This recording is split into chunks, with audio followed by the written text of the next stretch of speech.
I'm Mark Seifter. And I'm Linda Zeiss Palmer. And this is Arcane Mark Biased Reactions.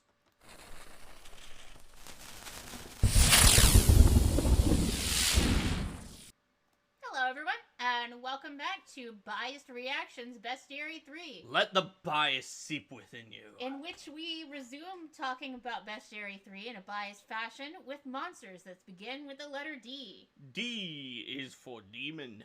D is indeed for demon. Is that good enough for you? Yes. Okay. Boop. Demons. Dretch is not only a demon, but also starts with D. So demons are in here yet again. What sidebars can we come up with for demons after there have already been so many sidebars for demons? Well, how about the fact that they're newcomers to the Abyss? Dretches are sloth demons. They're so slothful that you never know how much they're going to slack off.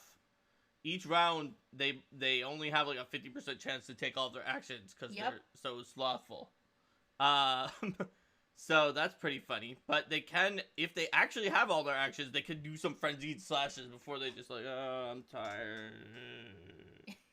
Yep. And they have some some pretty nasty criticals for a level 2 creature. And of course they can cower. No. So they're pretty interesting, and they definitely have some strengths and weaknesses for their level. There's also the Abracandaloo, also known as Abracadabra, to some. Wrecker demons. They want to destroy things because they hate the beautiful things. The only thing that they hate more than that is their own appearance. And so mirrors can really mess with them and give them a penalty on a bunch of stuff. If they're near a mirror, they attack you when you have a mirror. They take some damage. They like to destroy mirrors. They don't like mirrors. They can wreck things, which is really a pain because it attacks objects that you have and might destroy them. And people generally like their gear. Yeah, and it can mutilate you with mutilating bite. They're not nice. I mean, they're demons. They every demon stands for a sin. It's like we were talking about with the Agathions, where they each have a sort of positive quality from their animal. So like, the Dretch sin is sloth. The Abracandaloo sin is vandalism. Some of the sins are not as deadly as others. And so they have a weakness based on that. But they're overall usually pretty strong other than their weakness. What else do we have here? There's also the arson demon, Brimarak. Uh-huh. And the slime demon, Omox. Brimaraks are very small. Their art always makes them look bigger than they actually are. Although the sidebar does mention they're small. And they sometimes are underestimated from that. So they've got all this stuff with smoke. And then they have their hooves that are on fire. And their weapon is on fire. Can fume out smoke, and they have a breath weapon that's on fire, and their blood is on fire. They're just kind of on fire in general. Yes, but if you douse them in water, they take mental damage. They don't actually have a literal weakness to water, but they just don't like it. They just don't. And it causes them damage. And then the Omox, or Slime Demon, whose sin is slime? I mean, it's some kind of a corruption, I think. Yeah. But it says in the cleanly vulnerability, it says that they embody filth. That they don't like cleanliness. So if you try to clean them, they take mental damage. And if you spend actions cleaning off the filth that they put on you, they can take damage because they want their mess. They don't want it to get too ordered. And they can also grab your weapon with the reaction, which is a real pain, especially if they do. I see too in the description. It's also like pollution and things like that, which is also kind of Hezru. So there's kind of like some mix and match. They've got slime balls that they can throw at you to trap you in slime, and they can hit you and grab you, and they smother you, control water and create water, and just generally being gross. They can liquid leap through liquid into another area in the liquid within 120 feet. and they can make slime traps, and they can smother you so that you can't breathe because they're in your face and your mouth. Yeah. Yeah. You don't want to deal with these guys. Probably not. They're not very I don't know. nice. Which of those demons do you like the best, Linda, of these 4 demons? I mean, what do you mean by like? I don't know. Whatever you think. I think that each of them has their own reason for generally being interesting. All right. Fair enough. So, let's move on after that non-committal response to devils. The diabolical devils. Oh, there was a request to make the image a touch bigger. It's and bigger I now. did make it a touch bigger. So I don't know. I mean, the Omox definitely feels like it's the grossest one, but I do like the theming of the Berberak with just like it's fire, and absolutely everything is fire. I personally Although I like the think that's Dretch because yeah. it's funny sloth ability. The sloth ability is funny, yeah. But they all have their own interesting things. So devils do not have a sin that gives them a weakness and just tons of stats. They often have resistances, some kind of ability that sets their place in the hierarchy of hell. Like the Tactician has Stygian Tactician, and the Warden have Warden of Erebus. And based on what their role is, they have that, and they may have some controlling type ability. So we can see that the first thing we have here is a sort of mini template called Hellbound Creature. It's a theme template like you may have seen in Lost Omens books, such as Lost Omen Character Guide. So they provide you some abilities, and you probably should like remove a few abilities, or maybe raise the level by 1 and adjust its other stats to there, and you get some stuff such as resistance to fire. If you're one of those weakness to people good. who signed the contract, like the one we saw in Lost Omens Legends. Mm-hmm. You can get some spells like Burning Hands and Infernal Pact, Dimension Door, and even True Seeing. There's even a Hellbound Attorney here. You can see she's actually a lawyer. She's got an elegant cane that she's gonna beat you with, and has a reaction called Abrogation of Consequences. When something happens that is linguistic effect, she can find a loophole, turning a success into a critical success or a critical failure into a normal I also failure. like this opening statement, enumerating free action to enumerate the alleged crimes of a creature and attempt a legal lore check. Yep. Yeah, on a success, the strikes deal additional precision damage until the end of the attorney's turn. That's pretty good. Let me give you my opening statement. You are chaotic and should be eliminated. That is your crime. There's also the Levelock Warmonger Devils. So these have... Oh, they're like spidery and... They are kind of part of the army. They work as hunters and occasionally like as a pseudo cavalry. Oh, I see. So they're an amalgamation of devil and automaton. Never have to stop or rest. Just That's keep right. going. They have the construct trait as well. Completely relentless soldiers. So they've got abilities that make them be able to be phalanx fighters, because they will also fight in a phalanx. They have a stable stance, so it's harder to push them around. They can move through non-magical difficult terrain easily, and they've got like a net. They can forge weapons out of that forge. It's like, if you look, it's like inside of their body, you can see it. And so they can use that to reforge some of their gear if they feel like it. So that's pretty cool. And who else have we got? We've got the Munagola, whose giant axe is like off the page, but I mean that's better than being into the page, and then you don't get any of the stats. Mm-hmm. They are like the evolved form of Arrhenius, who don't have much of a direct path up that are similar to themselves, but the Munagola is that, if anything. Puts you in as a sort of an aerial commander.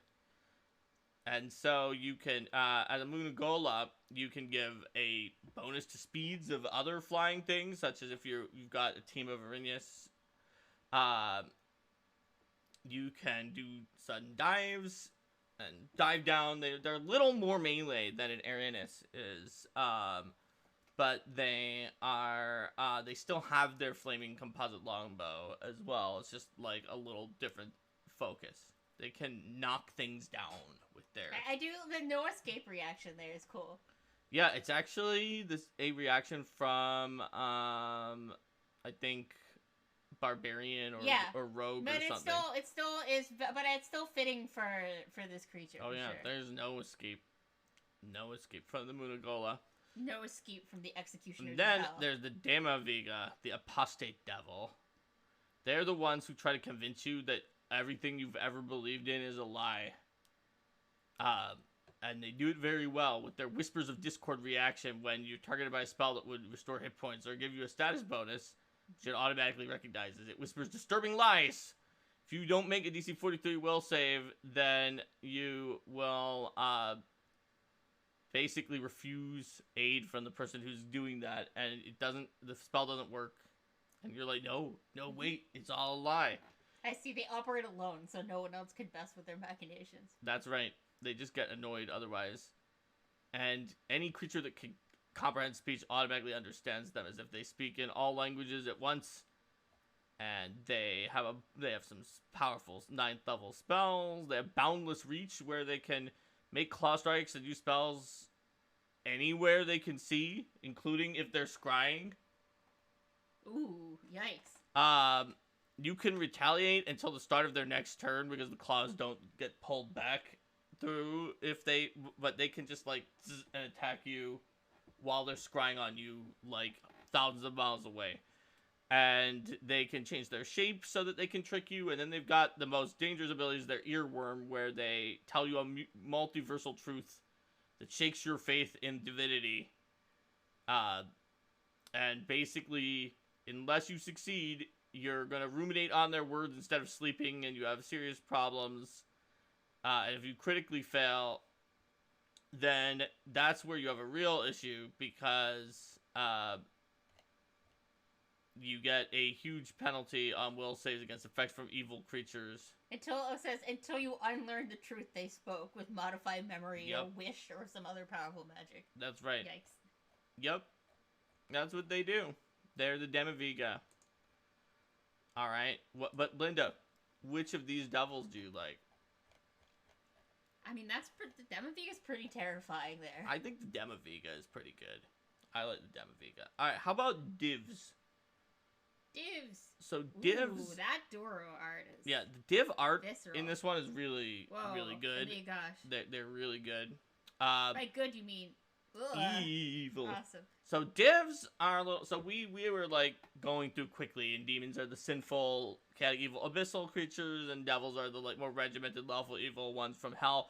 Divs are a little different because divs arose at first from genies who, they've passed on to the afterlife, and they're just really angry because they've been abused and they've been forced into servitude, and they kind of just want everything mortals have created to be just perverted, destroyed. Everything good that has been created to be twisted into bad. They work for Ahriman, the Lord of the Divs, who offered them this second chance to do that. He's super evil. His entire deity stat block is over there on the left side of the page about corrupting, subverting mortal aims. So that's, if you're a div, then that's what you want to do. I mean, the edicts of Ahriman are foil rulers, the proud and the powerful, ruin anything created by mortals. Anathema, create arts or crafts, serve a mortal, assist in mortal aims, except to subvert and corrupt them. That's basically the div's deal. But each of the divs also has their own specific kind of obsession. It's something that they kind of need to do or need to not do, and it's a weakness that can be exploited, but it's not usually like the demon one where it's like, oh, you take damage for this. It's more of like how they behave that you can take an advantage from. Sometimes they could take mental damage if they get very agitated by it. It depends on the div. And so the Doru div are kind of level 1, tiny. Secrets? The picture looks really huge, but they're actually tiny. And yes, they are covetous of secrets. They hoard them like a miser hoards gold. They just can't help it. And so, if you offer them secrets, or hint that there is a secret by using an action and making your skill check, they can become fascinated by the secret. And not only that, if you critically succeed, it will have to ponder the implications of the secret as well. So you can just get it obsessed with secrets that you're telling it about. On the other hand, it's got poison. It has read omens like a lot of those first level little level 1 creatures have, and can invisibility itself. It's like not super powerful. It's a little floaty head-like thing with horns, but you know, they can whisper fetid lies and sow dark and dread inspiration into What are those types of evil creatures that thrives on being underestimated while continuing to corrupt the spellcasters who are certain they know best? Yep, that's what they like. I mean, they'd be big friends with, what do you call them? The level 1, Asura that we saw, the Shakin that was like, I'm a disciple, train me, spellcaster. Then the Agash are the incarnation of the misfortune of Evil Eye. And their big compulsion is how much they hate beauty. Even more than other divs, so if they see something that's beautiful, if they're not in physical peril that prevents them from doing that, they must destroy it. If the area is too pristine of beauty, they must mar it before they can enter the area.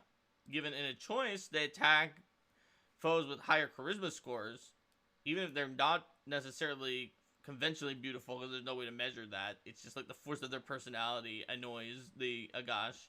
If barred from doing any of these by magical effects, they do take mental damage. They must destroy. Yes. And they have a cursed gaze. Yeah, well, their the whole thing is a giant eyeball with like you would teeth. expect them to have a gaze attack. And they've got when their face main is thing eyeball. is this huge cursed gaze that it'll do mental damage even on a success full saving throw. It can frighten you, can stun you, or frighten and stun you. Like, it's nasty. It does take a lot of actions from the Agash. To be fair, it's not like a passive gaze, but it's also just not very pleasant. It can just keep doing that. It can give you Outcast Curse so that nobody likes you. It can summon sandstorms, which anyone who's played the Mummy's Mask adventure card game is familiar with Agashas for summoning sandstorms. Yeah, once per day they create this giant sandstorm with massive penalties to perception checks. Can suffocate you, deal slashing damage, doesn't hurt divs. Like, yeah, they're pretty interesting. Luis is talking about those pesky mortals. Those pesky mortals, Alright, so Pyraka, on the other hand, are kind of, they want to destroy relationships. They'll do that however they enjoy. Like, they can do it with seduction, but they are also embodiments of, like, emotional and physical plagues, which is, like, nightmares and diseases. So they'll give you, like, transmissible diseases that you spread to your loved ones. They'll give you terrible dreams about being betrayed by your loved ones. Oh, yes. Awful, awful dreams. They're like nightmare. They can change their shape. Bubonic plague. 4th level charm. Misdirection, so you can't tell they're evil. They have Outcast Curse at will. But their compulsion is that they hate red. They just don't like it. And unlike in Pathfinder 1st Edition, where the Pyraka was wearing red anyway, they actually really hate it this time. They're wearing black, and they'll attack you if you're wearing red, and they won't enter a place that's red, and if this just doesn't work out, they were going to take some mental damage. They do not like the color red. They don't. They like blue. They are blue, and they don't like red. And then the Sepid, who is kind of hilarious. They're brutal warlords, but they also really love lying. In fact, they can't even help but spout the most outrageous lies. And their falsehoods can snowball into violence. If they're ever forced or compelled to tell the truth, they take 48 mental damage. Yes, but the thing is that they're not even that good at lying. Like, they're good at deception because of the fact that they can trick you over time to incite rebellion and things like that. But they always do the opposite of what they claim they'll do. It's not even like that they claim they'll do one thing, they do something dissimilar. They do the exact opposite. So you can predict it if they ever say what they're going to Well, do. They're going there's to do the a exact sidebar opposite. here that gives some advice for playing Sepids that talks about having them speak in analogies, riddles, or anecdotes to avoid that are misleading, to avoid having to literally say the opposite of what they're about. And to that's do. why they even have 22 deception. But it's like it's 6 lower than their athletics. Even though they're lying, they're not bad at it, but they're not great for a level 14 creature either. But they do have attack of opportunity and deflecting lie, which is a reaction where they literally lie to divert an attack. They lie to reality.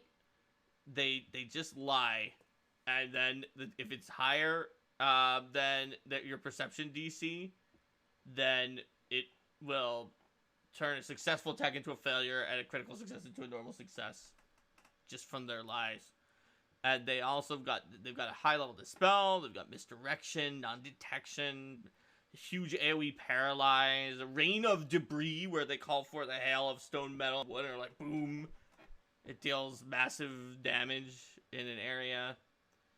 And div pact ritual that all the divs have, where they make a pact with divs. If you're gonna ask me again which one is my favorite, compulsive liar who's not necessarily the best at lying. Yeah, that's my favorite too. It is. Alright, so... What about Divine Warden? Divine Warden, This is definitely a Divine Warden of Nephis here. Really? I thought it was a Divine Warden of Sarenrae. So, Divine Warden was guessable from using the blog that went out of a Divine Warden of Bry, and then there was a preview of the Clockwork Mage, which had been put on, so it was guessable like what the template would do. But basically, it takes a construct and then makes it into like a special divine construct, essentially. So you increase the creature's level by 1, and it becomes kind of divine. It gets like some stat ups, but only 1 instead of 2 for the elite template. And it gets some hit points. Then exchange for not getting +2 to everything, it gets a bunch of abilities, like Divine Destruction, where it like blows up when you destroy it, and Divine Innate Spells, like Divine Lance, or Daze, if Divine Lance doesn't make any sense, like Nephis. Divine Domain spells, where it has Focus Point, and it automatically gets them back every 24 hours. It can't refocus, so once per day it can do Focus Spell, and higher level ones get an Advanced Domain. It can do 2.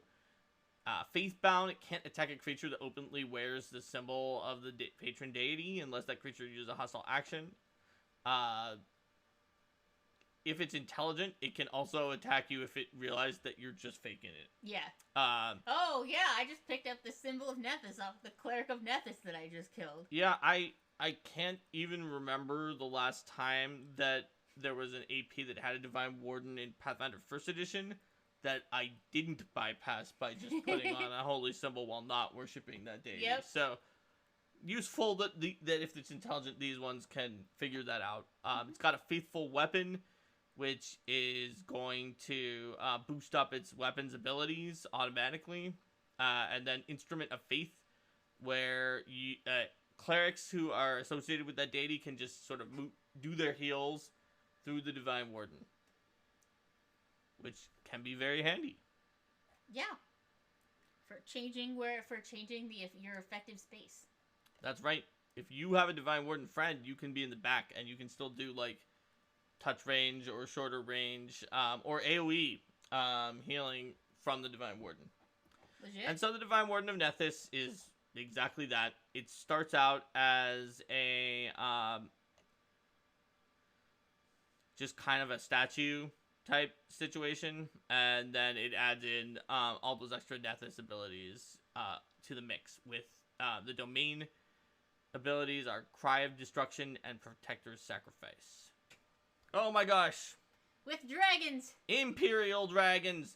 So I just want to say that normally when you're doing a monster or something like that, it's generally a good idea to have one freelancer write a monster, because it once you've gotten a second freelancer on it, I know this because I've had a split section on a player companion back in the day. It takes a huge amount of time to coordinate between two people. So I want to give props to the Imperial Dragons, which were written by two freelancers, as it turns out, and they did take extra effort to coordinate.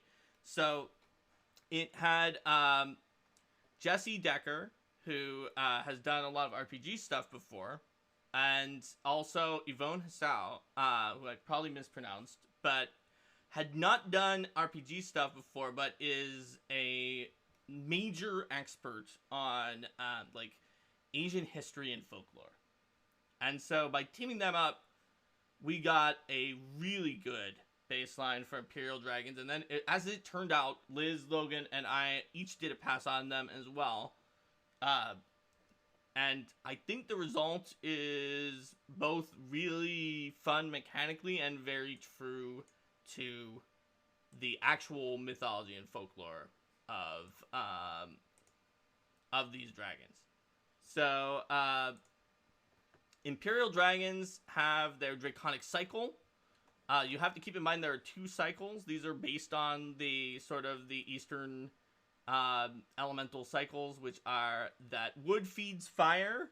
It makes it, do better. Fire can, like, seed the earth. Earth can strengthen metal. Metal can feed water, and then water feeds wood. And, like, some of these make more sense than others to me, but that's how the elemental cycle works. And in the other direction, wood counters earth, like, I guess, like, the roots go in and weaken the soil, potentially. Earth kind of counters water. You can block it with a dam. Water puts out fire. Fire melts the metal, and then metal counters wood. So those are the sort of the 2 directions of the cycle. And you can see that those 2 directions of the cycle are not just one direction reversed, right? Yeah. Because if you look at fire in the feeds direction, it goes wood to fire to earth, right? But in the direction of countering, it goes water to fire to metal, right? So it's not just a diagram of 5 and then you're like, well, you can do it this direction and that direction. It is a completely different diagram of 5 in the 2 directions.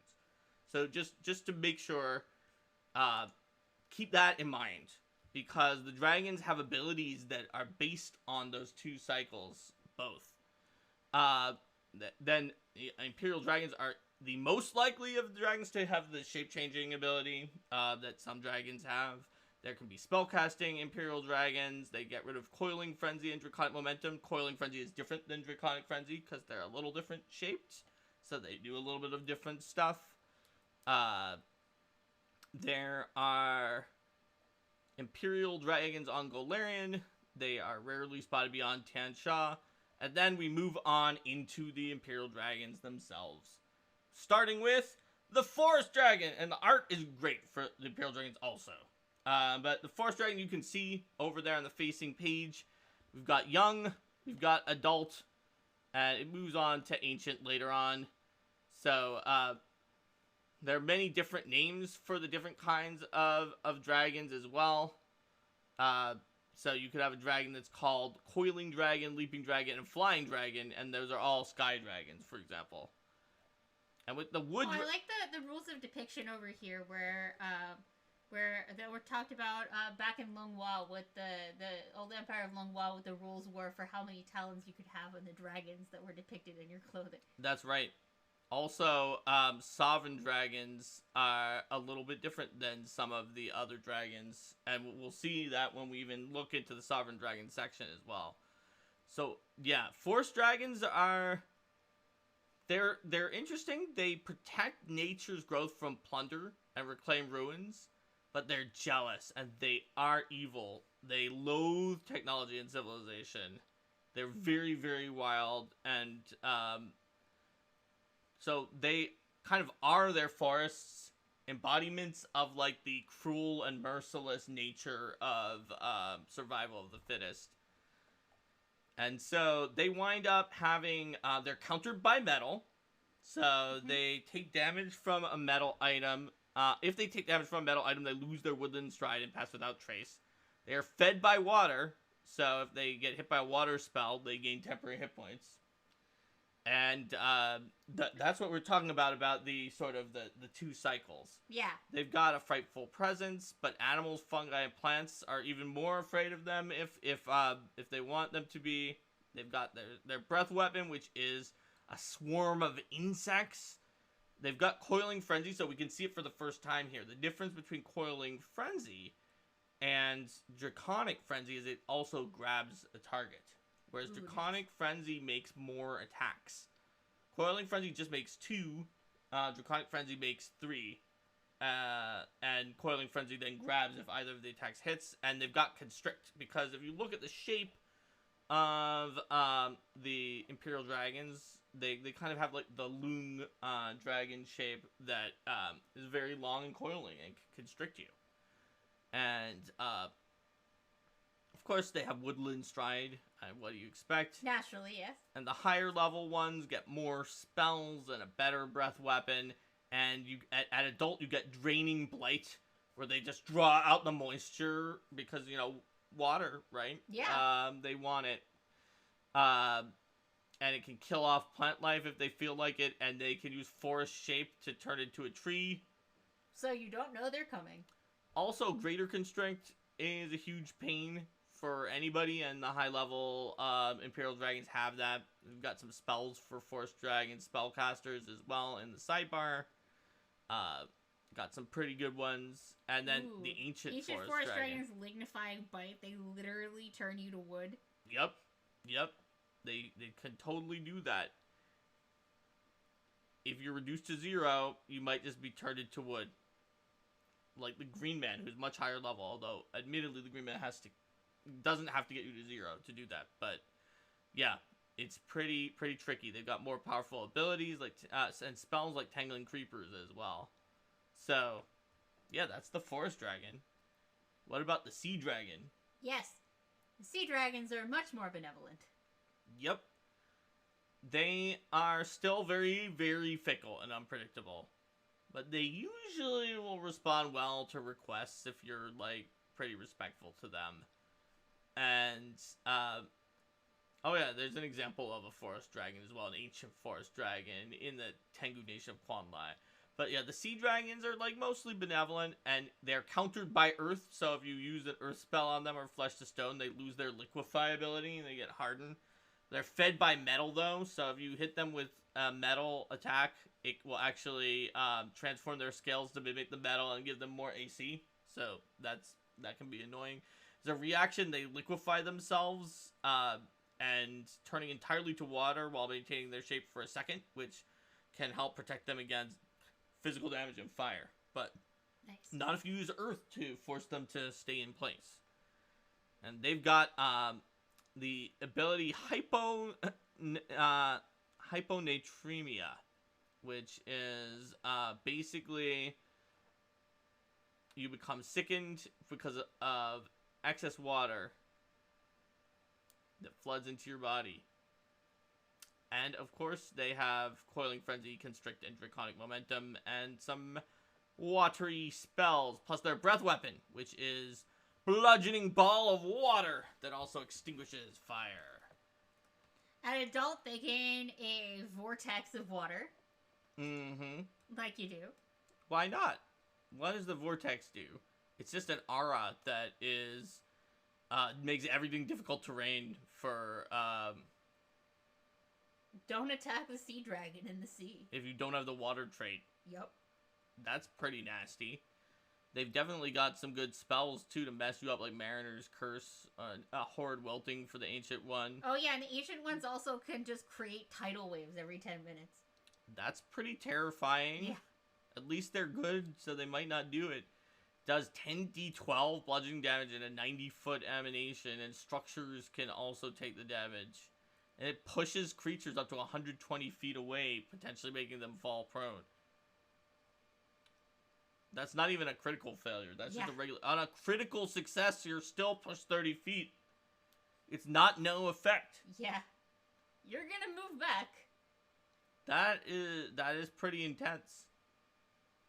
And they can control water. What about Sky Dragons?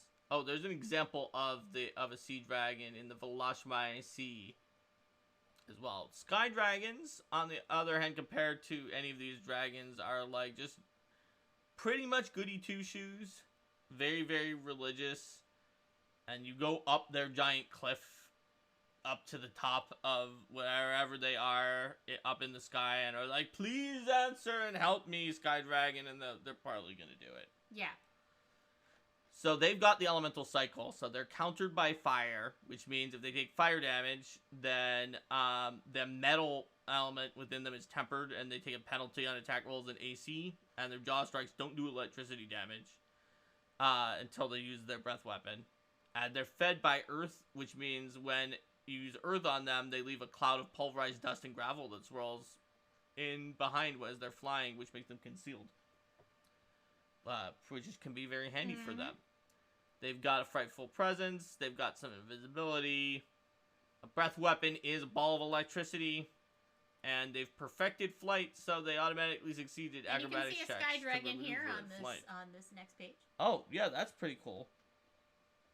Yeah, that's right. There's no actual picture on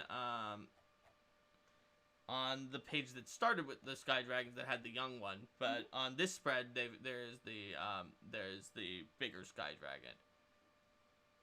They've also got the typical ones. They all have Coiling Frenzy, Constrict, Draconic Momentum. The adult Sky Dragon, what does that add in? The Divine Lightning. All its lightning is actually good against fiends and positive against undead. Very convenient. That is huge. For fighting evil. Heavily convenient.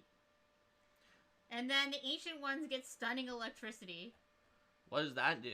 They rapidly coil and then unleash Crackling Lightning in a massive emanation. That does a huge amount of stun. And then, yes, and it stops you from flying. Knock them out of the sky. Shinonome Paragon Sky Dragon is the herald of the goddess Shizuru. That's pretty cool. And they've got some Sky Dragon spells. There's also a sidebar about Arcane and Primal Sky Dragons, where if they decide not to be religious, sometimes you can have Arcane and Primal Sky Dragons. That's pretty cool. Yep. What about Sovereign Dragons? So Sovereign Dragons are the ones we were talking about. They're a little bit special. Their name comes from the fact that they select rulers. They may have offered their connection to the elemental cycle to obtain forbidden magic, because they have no vulnerability to wood or ability to feed on fire despite being earth. And that sort of means that they consider themselves to be the greatest of all the Imperial Dragons. That's sort of the thing. They have 5 digits per claw. We were talking about the 5 means for the Emperor. Well, they're the ones that have 5. They're the only ones that do. And it's a mark of special importance where other Imperial Dragons dismiss this claim to status and instead tease Sovereign Dragons over their need to wear armor even when in draconic form. So, that's the deal with Sovereign Dragons. And it means that they are... Even the young Sovereign Dragon is level 11. Mm-hmm. And has almost 200 hit points. Resistance to mental. Reaction Violent Retort. Whenever the Sovereign Dragon, a creature within Sovereign Dragon's reach critically hits the dragon hits back. Its breath weapon is mental damage and a roar of mental damage.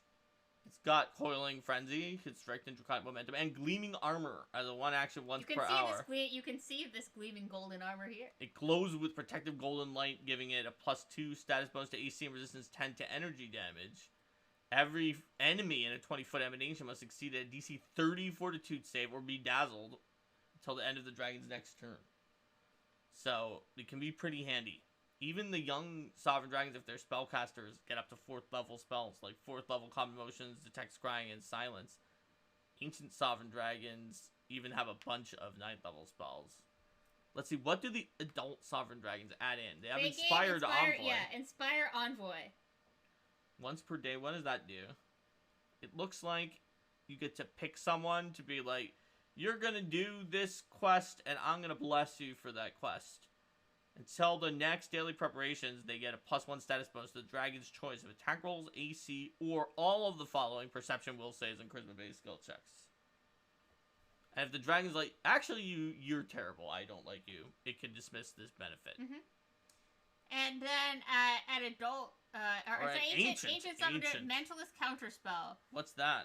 Trigger. The dragon is targeted by a mental effect is aware of. Effect, the dragon immediately attempts to counteract the triggering effect. Hardcore. Yeah. You're not messing with their mind.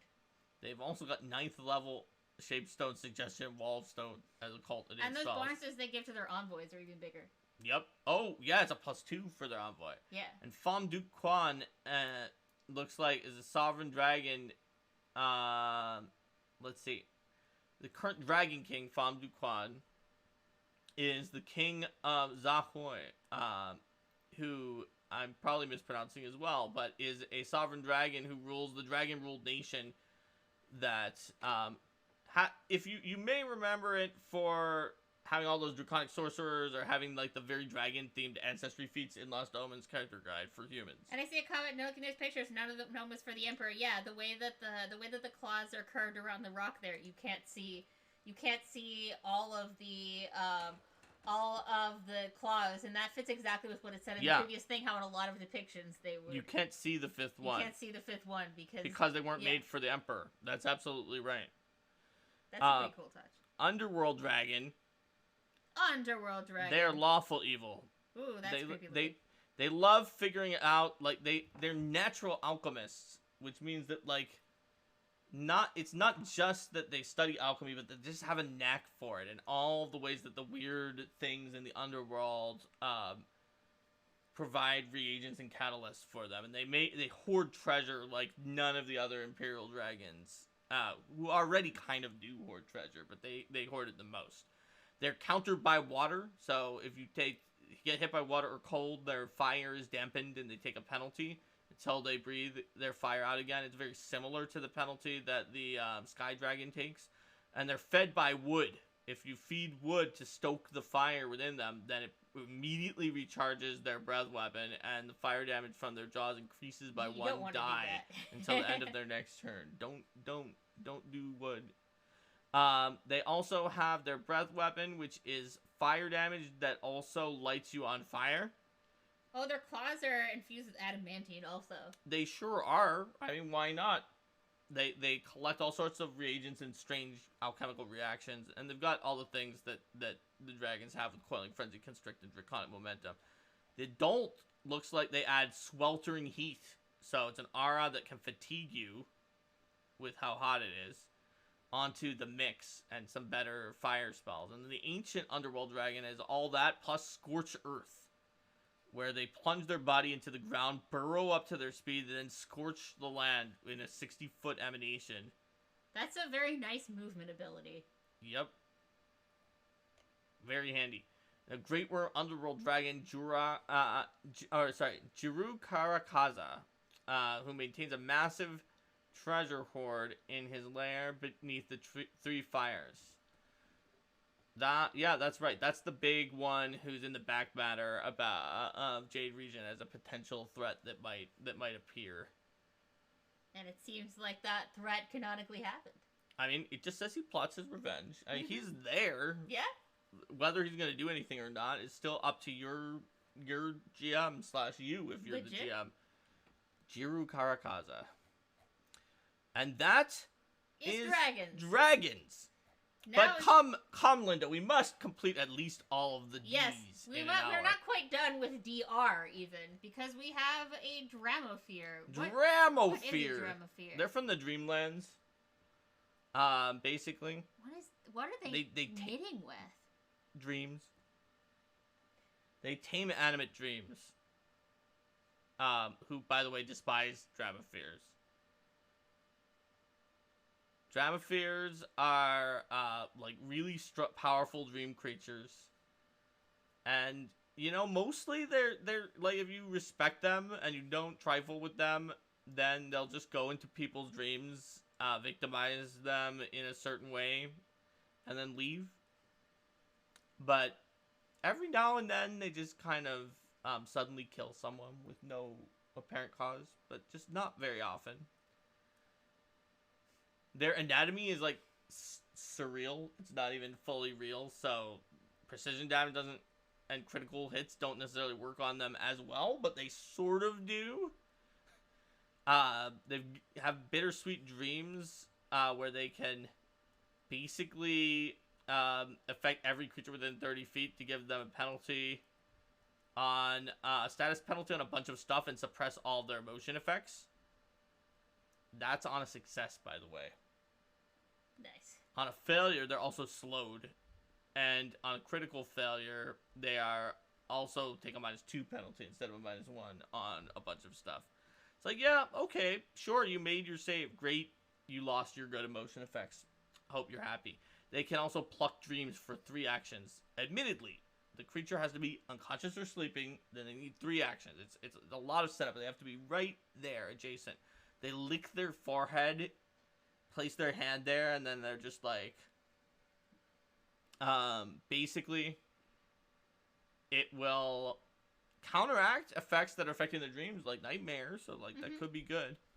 But it will absolutely stupefy the creature as well. If there's no nightmare, it'll pluck your positive dreams and possibly modify memory you. So, plus they've got ridiculous dream spells. Dream Council, 7th level Mask of Terror, and Nightmare, and 7th level Sleep. So they're dream creatures.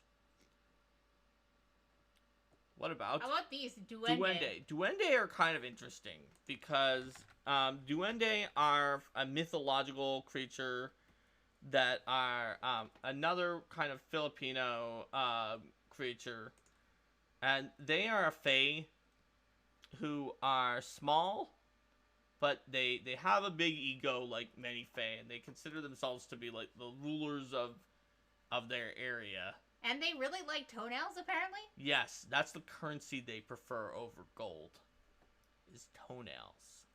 Creepy. So, they live in termite mounds, often. They can shrink to the size of an ant to enter very small tunnels, such as anthills or termite mounds. They're very slow when they're doing that. And, basically, if you hit the space they're in at that point, and deal enough damage that you can expel them and return them to their normal size. They also are very well known for paying for things in a particular way. And that is, once per day, they can change brown or yellow earthen objects such as ginger or commonly animal dung to make it look like it's gold. And at that point, they can show it to you. As long as it's not exposed directly to sunlight, or you don't make the check, you might think it was gold. Real. Oh yeah, you paid me, and then they head off it. Yes. That's right. Who would value currency when you know how easy it is to fake it? They do, however, understand what it means to be a landlord, but if they think they're your landlord, they will probably ask for toenail clippings. By ask for toenail clippings, I mean go around clipping your toenails. And possibly cut your toes off? Yeah, they're not really great at figuring out the difference there, but they want the nail. It's just they missed. You know. You know how it is. You know how it is. Or if it's an ant-sized creature that steals toenails and trades you poop, I'm good. Yes. I mean, it can turn to an ant size, but it's normally about, like, a child size. It's pretty cool, and it's just from mythology. That's, like, kind of a lot of the things that really are from mythology. They fight with toenail clippers, by the way. I see them there. In case you didn't think that they did. They do. They totally do. And then, last for letter D... is Dybbuk. So we can do the Dybbuk and stop there, having done only letter D. Which is very appropriate. So Dybbuks are Puppet evil puppet master undead. They come from Jewish folklore, and they like to take control. And the way they do this is typically they can inhabit objects, they can possess creatures. Whenever you're fighting a Dybbuk, you're probably not attacking the actual body of the Dybbuk, which can be a real pain. At least they do take damage, though. If you destroy the object they're inhabiting, or you knock unconscious the person that killed you, they do take some force damage. However, if that's the only way you're damaging them, and you always let them go and possess something else after that, it's gonna take like 10 times that you have It's like, to kill oh, someone. you know, at least if I kill the creature they're possessing, then like, or do something with the creature they're possessing. You kill the creature they're possessing, it's like, oh, that body is now an object. I'm gonna possess that instead. Yeah, they like doing that. They want to see you suffer from it being your loved ones who are attacking you. But yeah, you kill the body, now it's an object. And they'll possess the object. That's no problem for them. But even if you did this, the main thing is that it can inhabit object as a reaction when you kill the body. If you destroy an object, though, it can't inhabit an object again for a few rounds. The problem being, it can totally inhabit a body at that point. So, as you can see, the main thing that helps, and let's see here, the best way to go about fighting a Dybbuk is to take down the creature it's inside of by knocking it unconscious. Then it can't immediately possess it as an object if you don't go for an instant kill. However, if you don't have someone else queued up to attack it, and you're only relying on the 5d6 force damage it takes whenever it gets knocked out, you'll have to defeat 10 possessed bodies and possessed objects. It's a pain. Bring Spirit Song, bring Spirit Blast. Both of those affect the Dybbuk instead of the creature itself. And, of course, try to kick it out just after its turn so that everyone else can wail on it. Yeah. Appropriately for how nasty those abilities are, it is a very high-level creature. It is completely a very high-level creature. It absolutely is. Also, you know, if you get the creature low, the creature the Dybbuk is possessing, it could leave, but if it does, it has to take actions to do that, so it probably won't. And that's your chance to attack the Dybbuk. It's really a pain. Fortunately, in Pathfinder 1st Edition, I couldn't just say use Spirit Blast, use Spirit Song, because those spells didn't exist. With those spells, you at least have something in your repertoire that can attack them. If you're a high-level sorcerer with spiritual evolution also, then you're in really good shape to take down the Dybbuk. Alright, so DY is the end of our D This train. episode was brought to you by the letter D. The letter D! Shall we say goodbye to YouTube? Bye, YouTube! Bye. See you next time.